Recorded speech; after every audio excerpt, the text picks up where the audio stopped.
Brad, the timing of the bye, has it been a good thing? Has it meant that things have festered, or has it meant that you can clear the air a little bit after Hawthorn and Eugene and all of that? Oh, it's probably difficult to tell. Often after a extremely disappointing loss, you want to get out and play the next day if you can. But it's given us a chance to work on a number of things that we've clearly need to work on. So from that perspective, it's been good. And we go into this week's game in really good shape, really healthy, fit and fresh. So come out ready to attack the Gold Coast on the weekend. You mentioned that you've got a pretty healthy list. Have you done a half-yearly review or anything yet to try and work out what the problems have been so far this season? Yeah, those problems were very clear immediately post the Hawthorn game to us. So we've worked really hard on those things, but we need to get better. I mean, we've shown this year, and I think it's something that's been frustrating. Everyone associated with North Melbourne, our members, certainly our coaching staff and our players, is that we've shown in games this year that we're very capable when we play at our best, but the gap between our best and our worst is just far too big. So that's been really frustrating to everyone. So that's what we've really got to get better at, and we've got 12 games of the rest of the home and away season to rectify that. So we're really clear on that. One thing the club is doing fantastically at the moment, and it's a credit to Steve Saunders and his medical staff, is that we do have a full list to choose from, but we've got a lot of players who are pretty level in terms of their output. So players will get their opportunity to step up and show what they've got, and we've got to find a 22 that can get the job done on a consistent basis. The events of last week, is that a distraction at all, off the field stuff? Is that a distraction for the playing group? No, I mean, coaches coach, players play. We leave the other side of the business to the people who are charged with that responsibility. So, we have, as custodians of the footy club, the coaches and players have got, a massive responsibility to uphold what makes this club so great. Now, on the weekend, we didn't perform anywhere near the level that North Melbourne people expect, and that deeply hurts us. Every player's indoctrinated as to how to care for this footy club and what this footy club's about. So we've got a massive responsibility to turn around the next 12 games. What do you do in the week off in terms of the work rate, and how was the attitude of the players, how they've responded? No, they were fantastic. They had a decent amount of time off to rejuvenate and refresh, both mentally and physically. But we put a lot of work into them straight after the Hawthorn loss, and then some time off, and they've come back in really good shape. So we expect to be at our best Saturday night. What about yourself? Did you give yourself a mental break at all? Oh, you get a little bit of a break, but really you're never removed from the job. Even when you're not physically here, mentally it's still ticking around in your head. But that's fine. That's a coach's job, and I relish that. I couldn't imagine doing anything else. It's something I love doing, and something I thoroughly enjoy.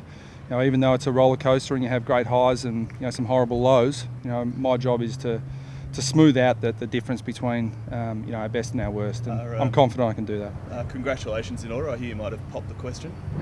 Don't know where you're getting that rumour from. I'm an expert at separating my public and private life, so there's a no comment to that one. So congratulations. Thanks, I suppose. Interesting story about Scott McMahon this morning. What is he going to need more games in the VFL, or will you be looking at? No, he's played a game and a half now. We've just got to make the decision. We don't think he's physically going to be at the very best he's ever been, but he's performed pretty well in that 1.5 games in the VFL. So we've just got a match committee decision to make now. The medical and conditioning guys have cleared him to play, so it'll purely be down to whether we think he can get the job done for us. But he's certainly in the mix. Is guys like Ben Cunnington, Bastanak, are they the type of guys that need to step up now? They copped a bit of heat from some quarters, from former players after the Hawthorn game. Is that an area that needs looking at? I think it's unfair to isolate those players. I mean, in that Hawthorn game, and you can criticise everyone, and to be honest, we all deserve it.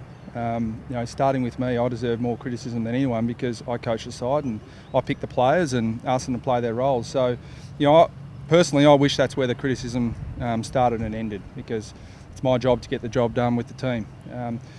In that game against Hawthorn, I think we had 7 players who played more than 60 games. So, it's unfair to criticise our leadership too, because the leaders do their best, but yeah, I think it's a fair comment that they don't have enough support right at the moment. But you know, we're 2.5 years into a process of getting them that support, and you know, our players, look, we'd like them to dominate every week, but you know, we're really confident that they're really solid characters, they're really good people, and they're really capable footballers. We just need to get that on a more consistent basis. Have you spoken to Eugene? What's your view on how that all unfolded? Oh, look, I mean, Eugene's done a fantastic job as CEO for this footy club. I mean, there've been many people who have talked about that, and the building that we're standing in front of now is testament to that. That's just one of his long list of achievements. But to be honest, my job's to coach the side. The administration is taken care of by the board, and so I'll leave those matters to them. Greenwood gets the job on Ablett. I think in the past he has tended to, hasn't he? He'll get it again? Or? Look, possibly. I mean, Ablett's a really unique player. Clearly, he's a really dangerous player and can get a lot of the ball. I think he's a really hard player to tag. So to leave it to one player might be a bit tough. I mean, I don't think there are too many players over the last 5, 6, 7 years who have been able to stop Ablett one out. So I think we're going to need a bit of a team mentality in there. You're concerned about how they'll respond. The goal is probably as savage as he's been with them publicly. Yeah. Are you concerned about playing? Well, I hope they're just as concerned about us.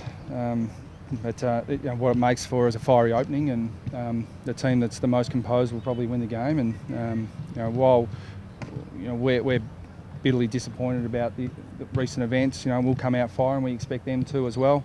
Their talent hasn't gone anywhere, despite what people say. I still think they've got really capable players, and it's a matter of when, not if, for them. So we've just got to make sure it's not this Saturday night. Are you going to take up the opportunity to upgrade a rookie this week? Yeah, we are. We're going to upgrade Sam Gibson tomorrow afternoon, and he'll come in and play this Saturday night. It's a fantastic story for Gibbo. Just a really top quality individual, a great character, and someone that we think can really add to our side. He's an elite endurance athlete, and we need some more run and spread through the midfield, and we think he can give that to us. And it's been a long time coming for Sam, but it's a credit to his dedication and persistence.